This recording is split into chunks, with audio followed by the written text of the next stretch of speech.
Bismillahirrahmanirrahim. Assalamualaikum warahmatullahi wabarakatuh. Alhamdulillah hamdan katsiran thayyiban mubarakan fihi mubarakan alaihi kama yuhibbu rabbuna wa yarda. Wa usalli wa usallim ala nabiyyina al-karim Muhammadin wa ala alihi wa ashabihi wa man tabi'ahum bi ihsanin ila yaumiddin. Saudara-saudaraku kaum muslimin dan kaum muslimat rahimani wa rahimakumullah, kita lanjutkan kembali pembahasan kita di malam hari ini, yaitu yang terkait mengenai atau terkait kubur. Dan akhir dari pembahasan kita pada pertemuan yang lalu, hukum menerangi kubur dengan segala bentuk penerangan, apakah dengan lampu ataukah dengan yang semisalnya. Disebutkan dari fuqaha al-Hanafiyah dan juga Malikiyah, Syafi'iyah dan Hanabilah, mereka seluruhnya berkata la yajuzu ittikhadul saraj 'ala al-qubur. Tidak boleh mengambil penerang di kuburan, dan tidak bolehnya itu adalah haram, bukan sekadar makruh. Ya, mereka berkata wa yuhram dzalika wa in qalla walau kana sahibul qabri masyhuran bil khair. Dan itu hukumnya haram walaupun hanya sedikit penerangnya, dan walaupun pemilik kubur adalah orang-orang yang masyhur dengan kebaikan. Apapun alasannya, tidak boleh seseorang menggunakan penerang di kuburan. Ya, dan di antara dalil yang menunjukkan haramnya, yang pertama hadis yang datang dari Abdullah ibnu Abbas radhiyallahu taala anhu, di mana Rasulullah sallallahu alaihi wasallam berkata, la'ana Rasulullah sallallahu alaihi wasallam zairatil qubur wal muttakhidina 'alaiha al masajid was saraj. Rasulullah sallallahu alaihi wasallam melaknat zairatil qubur, wanita-wanita yang mendatangi kuburan. Baik. Pada pertemuan yang lalu mungkin kita sudah menyinggung sedikit di dalam pandangan ulama madhab. Mereka berselisih pendapat tentang hukumnya wanita mendatangi kuburan, apakah dibolehkan ataukah tidak. Dalam madhab Hambali, dan dikuatkan oleh Syekhul Islam, mereka mengatakan haram secara mutlak wanita mendatangi kuburan. Di antara dalil dan pegangan yang mereka gunakan adalah hadis yang sedang kita baca ini. Namun sebagian para ulama yang lainnya, mereka berpendapat tidak ada masalah bagi wanita mendatangi kuburan. Pertama, selama tidak sering-sering. Yang kedua, ya, tidak membuka pintu fitnah. Misalnya teriak-teriak di kuburan, menangis-nangis di kuburan, karena perempuan terkadang perasaannya beda dengan laki-laki. Nah, kalau seandainya dua hal tadi bisa dia jaga, maka tidak ada masalah wanita mendatangi kuburan. Nah, bagaimana dengan hadis yang sedang kita baca, la'anallahu zairatil qubur? Para ulama hadis menghukumi hadis ini adalah hadis yang dhaif, hadis yang tidak sahih. Namun lafaz yang sahih yang datang dari Nabi sallallahu alaihi wasallam, la'ana Rasulullah sallallahu alaihi wasallam zawaratil qubur. Ya, jadi ada dua kalimat. Kalimat yang pertama zairatil qubur. Zairat jamak muannas salim. Datang lafaz satu lagi zawar. Zawaratil qubur dengan ditasydid huruf waw. Itu artinya wanita-wanita yang sering-sering datangi kubur. Jadi ini diantara hal para hadirin dan hadirat yang dimuliakan oleh Allah. Seseorang tidak bisa hanya bergantung kepada terjemahan dalam memahami hadis. Karena kalau kita membaca terjemahan, artinya dilaknat wanita-wanita datangi ke kubur. Tetapi kita harus memahami bahasa Arab dengan makna yang benar. Tidak boleh hanya sekedar terjemahan. Makanya sudah menjadi prinsip dakwah atau metode menuntut ilmu di kalangan para ulama kita, ya, seseorang tidak boleh mengambil ilmu hanya dari bacaan buku tanpa ada bimbingan seorang guru. Karena ketika seseorang belajar cuma sekedar dari buku, tidak ada bimbingan, maka kesalahannya itu akan lebih banyak dibandingkan kebenarannya.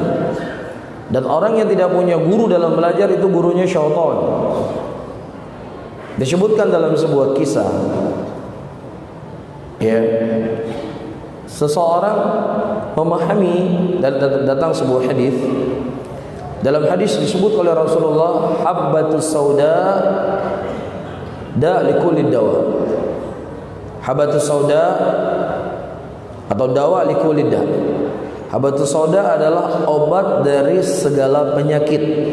Itu lafaz hadisnya, habatus sauda. Ya, nah kebetulan kitab yang dia baca itu lafaznya hayyatus sauda. Ditambah satu titik yang tadinya huruf ba berubah menjadi huruf ya. Jadinya apa? Hayyatus sauda. Apa artinya hayyatus sauda? Ular hitam. Ular hitam itu adalah obat segala penyakit. Padahal lafaz hadisnya habatus sauda, salah satu titik. Beda satu titik, bahasa Arab itu akan memiliki mana yang larinya sangat jauh. Akhirnya dia mengkampanyekan orang kemana-mana yang makan ular hitam. Ini obat segala penyakit. Anda lihat, satu titik itu bisa membuat kesalahan yang sangat fatal. Namun ketika dia belajar bersama seorang guru, guru kan membimbingnya. Oh, hadis ini yang benar adalah habatus sauda. Adapun dalam kitab ini kemungkinan ada kesalahan cetak. Jelas ya? Juga disebutkan dalam kisah yang lainnya, kisah yang masyhur di kalangan para ulama. Datang sebuah hadis dari Nabi SAW. Ketika seseorang berjalan menuju ke tempat salat, Rasulullah mengatakan alaikum bisakinah wal wiqar. Hendaknya dia pergi dalam keadaan tenang. Nah, kebetulan kitab yang dia baca alaikum bisikin. Setiap dia pergi ke masjid dia bawa pisau. Kemudian orang bertanya, kenapa kamu setiap pergi ke masjid bawa pisau? Ini sunnah Rasulullah. Sunnah Rasulullah kalau ke masjid bawa pisau. Dari mana sunnah? Dia sampaikan hadis. Kalau seandainya engkau pergi ke masjid, alaikum bisikin. Padahal lafaz yang benar apa? Alaikum bisakinah. Sikin pisau, sakinah ketenangan. Jadi maksudnya seseorang ketika dia berjalan menuju salat jangan dia lari. Dia jalan dengan tenang. Ini kan sangat jauh sekali berbeda. Ya, makanya tidak boleh seseorang, saya tegaskan kembali, untuk belajar tanpa adanya guru. Nah, begitu juga hadis yang sedang kita bahas. Datang lafaz dengan zairat, datang lafaz dengan zawarat. Kalau zairat wanita-wanita yang datang ke kuburan, kalau zawarat wanita-wanita yang sering-sering ke kuburan. Di lafaz yang sahih dari Nabi SAW, la'ana Rasulullah SAW zawaratil kubur. Rasulullah melaknat wanita-wanita yang sering-sering pergi ke kuburan. Tapi kalau dia pergi terkadang tidak ada masalah. Di antara dalil yang menguatkan, suatu hari Aisyah radhiyallahu taala anha, beliau tidak mendapatkan Rasulullah sallallahu alaihi wasallam di tempat tidurnya. Kemudian dicarilah oleh Aisyah radhiyallahu taala anha, dan kemudian Aisyah mendapatkan Rasulullah sedang berada di Baqi, perkuburan Baqi. Ya. Nah, kalau seandainya mendatangi kuburan bagi perempuan terlarang secara mutlak, maka Aisyah radhiyallahu taala tidak akan mendatangi, tidak akan mendekati kuburan. Atau kalau seandainya Aisyah belum mendengar ada larangan dari Nabi Muhammad SAW, pasti Nabi akan mengingkari apa yang dibuat oleh Aisyah. Tapi dia ternukilkan dari Nabi SAW mengingkari apa yang dilakukan oleh Aisyah radhiyallahu taala anha. Dan dalil yang kedua sebagai penguat, ketika meninggal Abdurrahman bin Abi Bakar, saudara Aisyah radhiyallahu taala anha, Aisyah mendatangi kuburannya. Ini menunjukkan tidak ada masalah wanita mendatangi kuburan terkadang-kadang dan bisa aman dari fitnah, tidak teriak-teriak, tidak menjerit-jerit histeris di kuburan. Jadi kalau dia tidak bisa menahan dirinya, takut histeris di kuburan, maka dia jauhi untuk mendatangi kubur tersebut. Namun secara hukum asal boleh atau tidak boleh? Dibolehkan. Jelas ya? Baik. Kemudian yang menjadi fokus kita malam ini adalah ucapan Nabi SAW setelahnya. Wal muttakhidhi 'alaiha al masajid was saraj. Rasulullah juga melaknat orang-orang yang menjadikan kuburan itu sebagai masjid-masjid. Jadi ini akan ada pembahasannya tersendiri setelah pembahasan as-saraj. Dan juga Rasulullah melaknat orang yang mengambil penerang di kuburan. Ya, baik. Kemudian kata Syekh, wala'nun Nabi sallallahu alaihi wasallam min fi'li dzalik dalilun ala anna dzalika al-fi'l kabirah min al-kaba'ir adz-dzunub. Dan laknat Nabi sallallahu alaihi wasallam siapa yang melakukan perbuatan tersebut menunjukkan itu merupakan dosa dari dosa-dosa besar. Jadi bukan dosa kecil, ini dosa besar. Dan demikian yang disebutkan oleh para ulama usul. Ketika kita mendapatkan dalam nas Al-Quran dan Sunnah yang bentuknya laknat atau bentuknya ancaman dengan neraka atau dijauhi dari rahmat dan yang semisalnya, maka menunjukkan perbuatan tersebut adalah perbuatan yang haram. Baik. Kemudian yang kedua, dalil yang kedua, anna fi israjil maqabir ta'ziman laha bal ifrat fi ta'zim. Ya, mengambil penerang di kuburan ini adalah sebagai bentuk pengagungan kepada kubur. Ya, tidak akan mungkin kuburan orang biasa meninggal dipasang lampu. Pasti orang-orang akan memasang lampu di kuburan yang memang orang itu adalah orang yang memiliki kedudukan. Ada sesuatu yang dia inginkan. Dan ini adalah jalan ya pengagungan kepada kubur dan menyerupai yushbihu ta'zimul asnam. Ini menyerupai dari perbuatan orang-orang musyrikin ketika mereka mengagungkan berhala-berhala mereka. Ya, di patung-patung atau berhala-berhala orang-orang musyrikin, orang-orang Hindu, orang Buddha pasti ada penerang-penerangnya. Dipakai wangian di situ, ditaruh bunga-bunga dan lain sebagainya. Iya, nah ini dikhawatirkan menyerupai mereka. Dan para hadirin dan hadirat perlu kita fahami ya. Ketika kita katakan menyerupai, bukan berarti ketika sesuatu itu menyerupai sesuatu yang lain mengambil hukum secara mutlak, tidak mesti. Jadi kalau kita katakan menyerupai orang-orang kafir, berarti dia kafir, tidak mesti. Ya, menyerupai itu tidak mesti dia harus kafir seperti orang kafir. Tapi menyerupai perbuatannya dan orangnya belum tentu dikatakan kafir. Ya, misalnya ada orang berkata, si fulan mukanya mirip seperti Donald Trump misalnya. Mirip. Apakah berarti kita katakan dia kafir seperti kafirnya dia? Kan enggak. Menyerupai. Tetapi inilah sesuatu yang terlarang. Karena kita tidak boleh menyerupai orang-orang kafir. Ya, dilarang oleh Nabi SAW. Walaupun kami niatnya beda, nggak sama dengan niat mereka. Walaupun niatnya berbeda, tetapi sama dari sisi zahir, ini terlarang dalam agama. Dan kita sudah pernah menyampaikan hadis dan kita ulang kembali sebagai pengingat. Pada waktu itu datang beberapa sahabat Rasulullah SAW menjumpai Nabi. Dan mereka meminta izin kepada Nabi untuk menyembelih di sebuah tempat yang bernama Buhainah. Dan Rasulullah bertanya, apakah di situ ada orang-orang musyrikin menyembelih? Apakah di situ ada orang-orang musyrikin memperingati hari-hari besar mereka? Kalau seandainya ada, maka nggak boleh kamu menyembelih di situ. Tapi kalau seandainya tidak ada, silakan. Perhatikan baik-baik. Orang musyrikin ketika mereka menyembelih, niat mereka untuk siapa? Untuk berhala-berhala mereka, untuk tuan-tuan mereka selain Allah, kan begitu? Orang-orang mukminin ketika mereka menyembelih, untuk siapa mereka menyembelih? Untuk Allah. Beda nggak niatnya di sini? Satu niat untuk musyrik, untuk sesembahan selain Allah, satunya niat untuk Allah. Ya.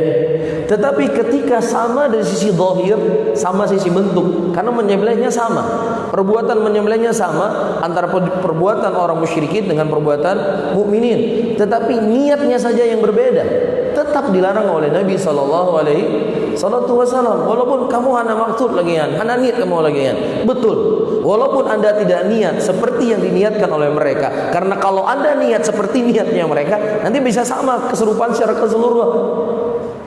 Ya, karena kamu tidak niatlah, tetapi ketika sama dari sisi zahir dilarang oleh Nabi. Rasulullah nggak boleh melarang sahabat untuk menyembelih di Buhainah, padahal niatnya berbeda. Bisa difahami ya sisi pendalilannya. Baik. Kemudian walidzalika qaranahu fil hadits mutaqaddam bil mutakhidin al masajid al qubur li anna fi kull minhuma ta'dhiman lil qubur. Karena Rasulullah di sini menggandengkan dua hal. Pertama menjadikan masjid, yang kedua menggunakan penerang. Di sini ada hal yang mana seseorang itu akan mengagungkan kubur. Dan pengagungan kepada kubur secara berlebih-lebihan ini akan mengarahkan seseorang kepada kesyirikan.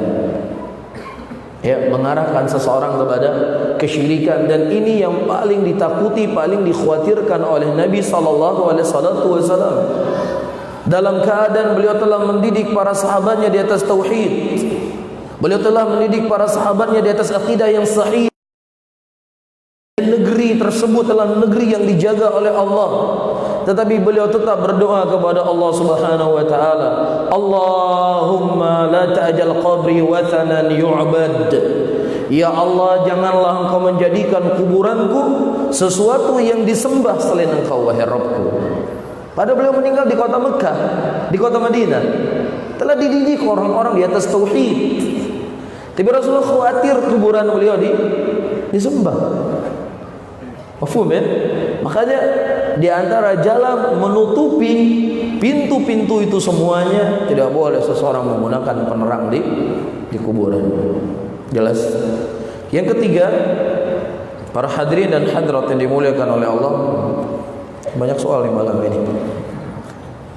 Waktu kita jam berapa sampai jam berapa Isya sekarang? Jam 19:33 ya. Waktu kita terasa sempit sekali ya. Apa sambung badal Isya boleh? Udah waktu makan malam ya, badal Isya. Kita baca sedikit. Alamayassarallah. Yang ketiga, ya kalau saya sendiri nggak ada masalah, mau disambung sampai jam 11 sampai setengah 10 insyaallah siap. Cuma mungkin masjid ada kebutuhan apa yang mungkin kedepannya ya kita minta izin dulu untuk masjid. Mungkin ada hal-hal yang harus dipersiapkan di masjid atau pembersihan atau apa. Ya. Saya sendiri insyaallah siap. Ya. Yang ketiga, anna fi isradil qubur tashbihan bil majus alladziina ya'buduna an-nar fa yuhramu dzalika man'an litashabbuh bihim. Jadi ketiga, sudah menjadi ciri khas orang-orang Majusi, mereka itu menyembah api. Ya, sehingga diharamkan itu supaya kita tidak menyerupai mereka. Ya padahal kita Masya Allah ya, orang-orang Aceh biasanya paling takut dia taruh api di depannya, takut nanti menyembah api, kan gitu. Waktu saya kecil-kecil saya ingat sekali, pokoknya kalau minyak taruh di depan, nanti jangan-jangan kita menyembah api. Saya ingat waktu saya kecil. Ya, nah apalagi diletakkan di kuburan. Ya, penerang-penerang dan lain sebagainya ini dikhawatirkan akan mengarah kepada perbuatan tersebut. Dan yang keempat kata Syekh, ya, anna fi hadzal fi'l idha'atul lil mal min ghairi faidah. Selanjutnya itu dikhawatirkan akan menyia-nyiakan uang tanpa ada faidah, tanpa ada manfaatnya, tidak dibolehkan. Man peng-peng lu, betul uang Anda, tetapi uang Anda itu akan dimintai pertanggungjawaban oleh Allah nanti di yaumul qiyamah. Itu masalahnya. Makanya para ulama di sana melarang, dalam sebuah hadis dilarang untuk kita membeli buah di pohon yang belum matang, yang kemudian kita petik buah tersebut kemudian kita buang-buang, itu tidak boleh. Makanya buah itu dibeli harus dalam keadaan matang. Atau dia boleh beli buah yang tidak matang tetapi dia manfaatkan. Tapi kalau saja dibuang seperti itu tidak dibolehkan. Dan kita sering membawa kisah ketika Rasulullah dihadiahkan beberapa butir kurma pada waktu itu, beliau menangis. Dan beliau berkata, wallahi la yas'alunakum yawmal qiyamah, demi Allah akan bertanya kepada kita apa yang kita nikmati hari ini. Padahal Rasulullah menikmati sesuatu yang halal digunakan untuk ibadah kepada Allah, tapi boleh khawatir akan ditanya oleh Allah. Nah, apalagi sesuatu kenikmatan yang diberikan oleh Allah kita tidak gunakan untuk ketaatan kepada Allah, maka tentunya akan lebih berat nanti tanggung jawab di hadapan Allah Subhanahu wa taala. Baik, saya jawab beberapa soal sebatas kemampuan yang saya ketahui. Ustaz, di tempat saya mengajar anak-anak akan memperingati Maulid Nabi. Bagaimana saya menyikapi dan harus menghadapi hal tersebut? Jawab kira-kira. Para hadirin dan hadirat, saya sudah menduga ya soal-soal ini pasti akan ditanya. Ya, karena memang akan ditanya. Jadi ada sedikit persiapan yang saya persiapkan. Pertama, mungkin kita perlu membahas ya, siapa yang pertama kali membuat Maulid Nabi. Kan begitu. Al-Imam San'ani rahimahullah, beliau memiliki sebuah kitab dengan judul Ahkamul Mawalid atau Ahkamul Maulid, hukum Maulid Nabi. Beliau mengatakan di dalam kitab beliau, ajma'u anna al-mukhtara laha Sultan al-Mudaffir Abu Sa'id Kawqabari Ibnu Zainuddin Ali Ibnu Baktikin Sahibul Irbil, ya, wa Amir Jami Mudaffiri bisafhin Qais Qasyun wa huwa fi mi'a sabi'ah wa lam yadhkur akhir. Sepakat para ulama yang pertama kali membuat Maulid Nabi itu adalah Sultan Al-Mudaffar Abu Sa'id Kawqabari Ibnu Zainuddin Ali Ibnu Baktikin Sahibul Irbil, sebuah tempat yang bernama Irbil. Ya, dan itu terjadi via Miyasabiah pada tahun ke-7, maksudnya pada tahun 700-an Hijriah. Itu awal dilaksanakan Maulid Nabi. Berarti dari sini kita bisa menyimpulkan Maulidnya Nabi SAW itu tidak pernah dikenal di zaman Nabi, juga tidak dikenal di zamannya sahabat, juga tidak dikenal di zamannya tabi'in, dan juga tidak dikenal di zaman tabi'ut tabi'in. Siapa yang mengatakan orang yang memperingati Maulid Nabi? Ya, karena mereka berkata, ya, tidak perlu dalil untuk kita mencintai Nabi SAW. Jadi insya Allah kalau ada waktu coba kita sentil sedikit ya. Ya, apakah tidak perlu ada dalil untuk kita mencintai Nabi kita SAW? Cuma kita fokus dulu dengan pelaksanaannya.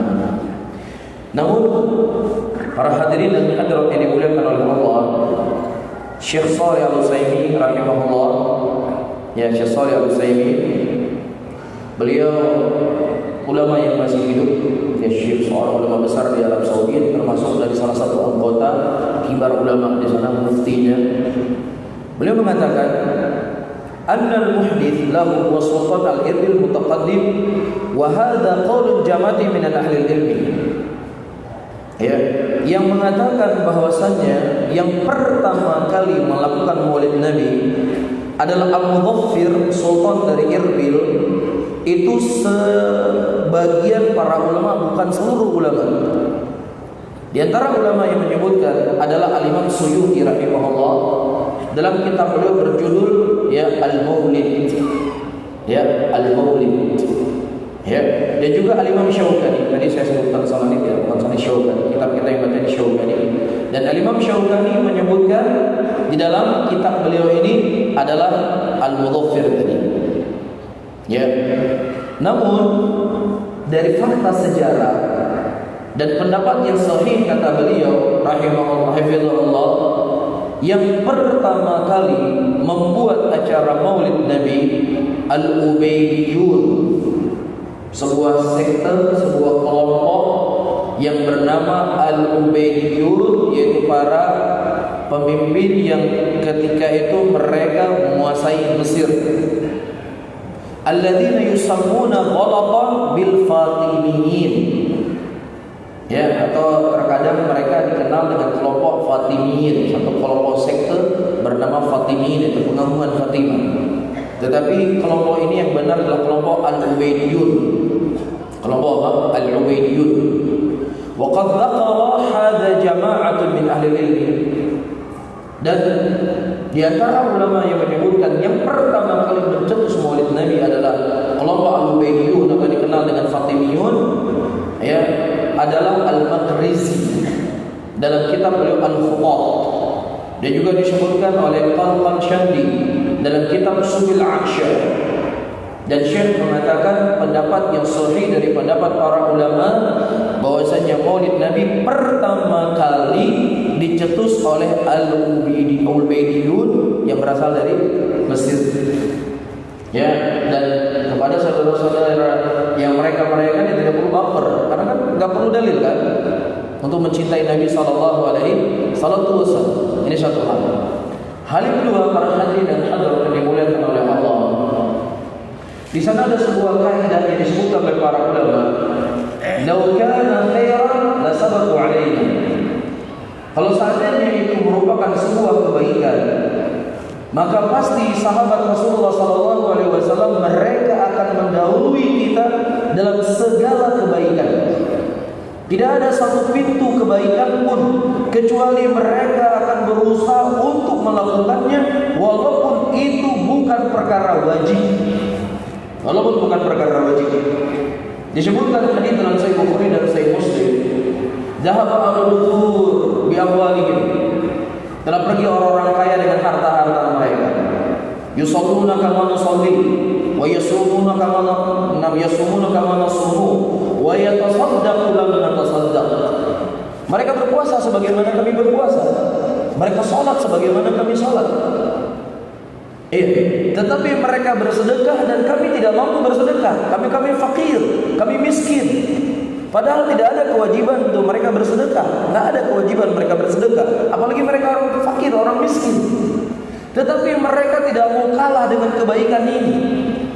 Mereka datangi Rasul, "Ya Rasulullah, ajarkan kepada kami sebuah amalan, yang mana amalan tersebut bisa menandingi sahabat-sahabat kami yang mereka telah mensedekahkan harta mereka di jalanmu." Kemudian Rasulullah mengajarkan mereka berzikir selesai salat, dan itu bisa menyaingi amalannya mereka. Ini di antara dalil.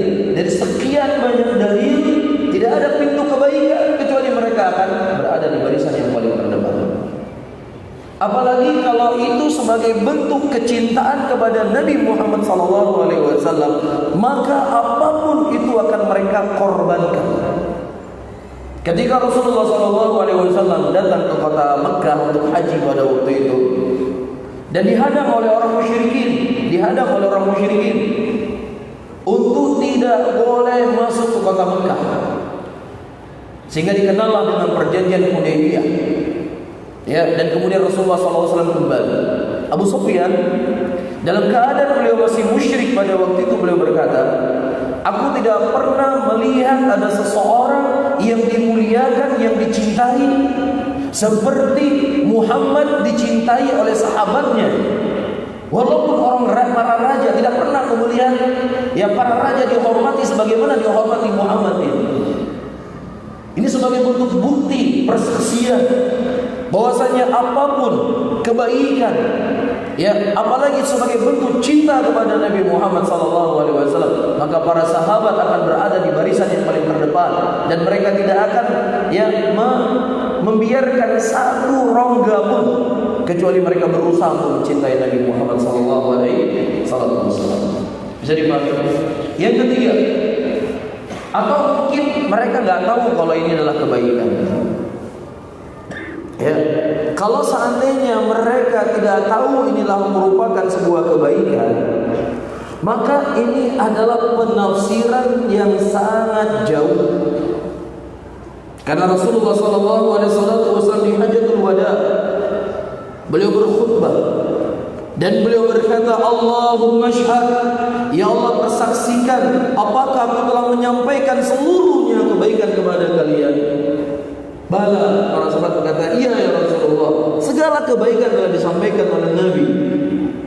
Ya, maka tidak ada satupun pintu kebaikan kecuali kebaikan tersebut telah diketahui oleh para sahabat Nabi SAW.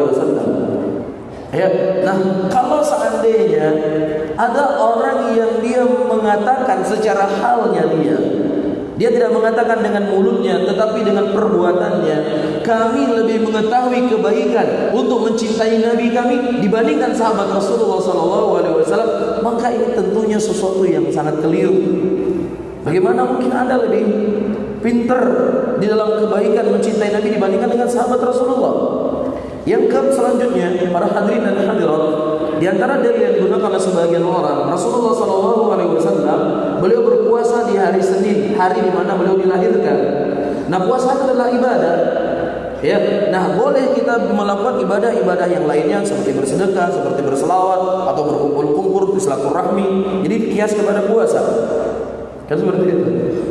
Ya, sebagian ulama menyebutkan kenapa Rasulullah SAW beliau berpuasa di hari Senin, yang itu merupakan hari lahirnya beliau, sebagai isyarat, ya, seakan-akan Rasulullah SAW akan mengetahui orang-orang yang akan datang setelah beliau, mereka akan berpesta-pesta ketika hari lahir Nabi Muhammad SAW, maka beliau berpuasa ini sebagai isyarat, jangan kalian buat pesta-pesta hari kelahiran saya. Itu sebagian para ulama memahami hadis Nabi SAW. Kenapa beliau berpuasa di hari Senin? Bisa dipahami para hadirin yang dimuliakan oleh Allah. Namun, ya, banyak hal-hal yang lain yang disebutkan di sana oleh para ulama Islam. Dan saya sering menyampaikan, kalau seandainya ditanya perasaan saya, Pak Ustadz, kalau menurut perasaan Ustadz lah. Kalau menurut perasaan saya, siapa yang gak enak maulid Nabi? Enak gak? Apalagi anak kos-kosan, kan gitu. Gak ada khilaf di antara kita. Ya, ini merupakan sesuatu yang sangat membahagiakan. Cuman masalahnya, agama itu kan bukan senang-senangan, tapi agama itu adalah mengikuti apa yang datang dalil dari Al-Quran dan dalil dari Sunnah Nabi SAW. Tapi terakhir, para hadirin dan hadirat, di dalam kita mencintai Nabi SAW, kita tidak perlu dalil. Perlu diketahui bahwasanya cinta merupakan asal daripada segala kebaikan, dan juga cinta asal daripada segala kejelekan. Ketika cinta itu diletakkan pada tempat yang baik, maka dia merupakan ibadah yang sangat mulia.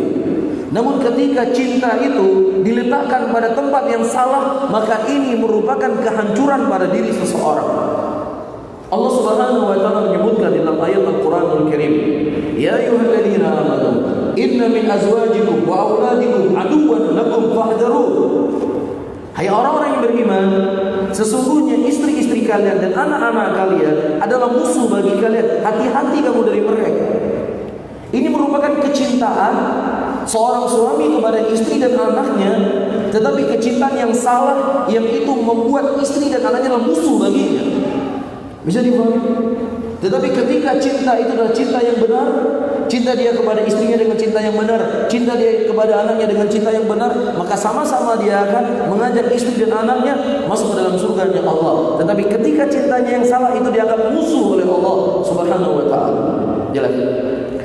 Dan kedua, para hadirin, sebab terjadinya kesesatan di kalangan orang-orang Yahudi dan juga di kalangan orang-orang Nasara ketika mereka salah dalam meletakkan cinta dan ketika mereka salah dalam meletakkan kebencian. Saking cintanya mereka kepada Nabi Isa, saking mereka cinta kepada Nabi Isa, mereka mengangkat kedudukan Nabi Isa seperti kedudukan Tuhan. Isa itu sebagai Tuhan. Kalau kita tanya kepada orang Nasara, wahai orang Nasrani, ya, kenapa kalian menjadikan Nabi Isa sebagai Tuhan kalian? Mereka mengatakan ini sebagai bentuk cinta kami kepada Nabi Isa alaihissalatu wassalam. Fatal. Cinta yang salah, cinta yang tidak berdalil, cinta yang keliru, ini kita khawatirkan akan menjerumuskan seseorang ke dalam kekufuran. Dan saya tidak mengatakan orang-orang yang mencintai Rasulullah dengan membuat maulid itu kafir. Tidak, saya tidak pernah mengatakan demikian. Yang saya sedang membahas sekarang, ketika cinta yang salah, ketika cinta yang tidak dibangun di atas dalil, maka itu akan memberikan apa? Kerusakan. Bisa dipahami? Nah begitu juga orang-orang Nasara, orang-orang Yahudi, karena kebenciannya sangat berlebih-lebihan, dia menganggap bahwasanya Isa itu sebagai anaknya pelacur. Benci yang salah. Makanya dikenal dalam bahasa agama hubbun fillah wa bughd fillah. Cinta karena Allah dan benci karena Allah. Karena ketika seseorang cinta dan benci bukan karena Allah, maka itu akan terjadi jalan-jalan kejelekan. Oleh karena itu Allah katakan dalam ayatnya, "Qul in kuntum tuhibbunallah fattabi'uni yuhibbukumullah." Katakanlah wahai Muhammad, kalau seandainya mereka itu mencintaiku, kata Allah, maka ikutilah jalanku, ikuti jalan Rasulullah.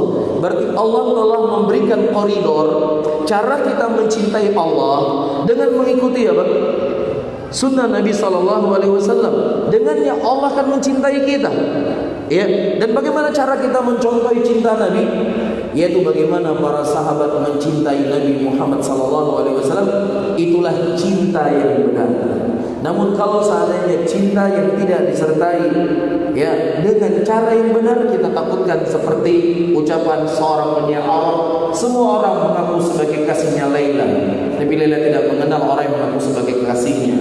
Aku cinta sekali sama Laila. Setiap aku melihat dinding-dinding kota ini, seakan-akan tergambarkan kepadaku kecantikan wajah Laila. Kan gila cintanya kan, mabuk cintanya, bukan lagi cinta, sudah mabuk cinta. Tapi ternyata Laila nggak kenal sama orang yang mengaku cinta kepadanya. Jadi hadirin kesimpulannya, cinta yang benar dan cinta yang harus disertai dengan dalil ya dari Al-Quran dan Sunnah Nabi SAW.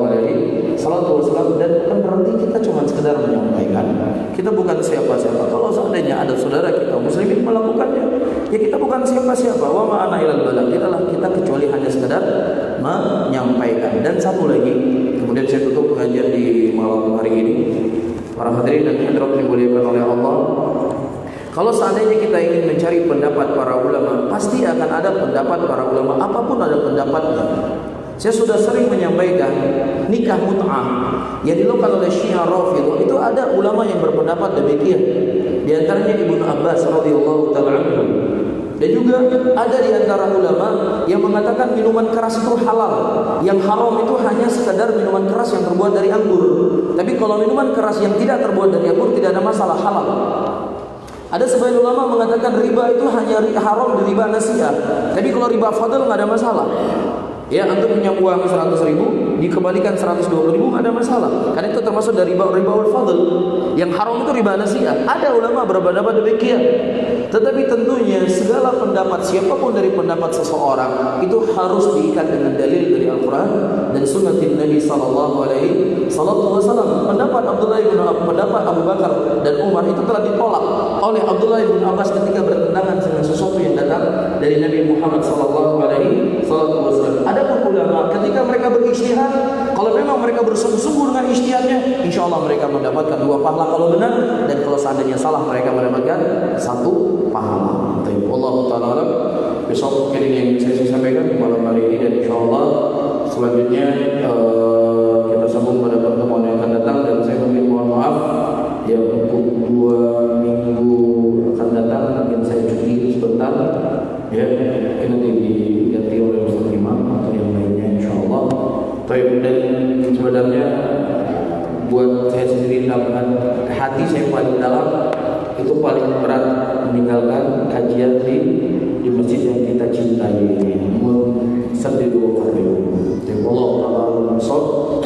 Saya akhiri, Allahumma salli ala Muhammadin wa ala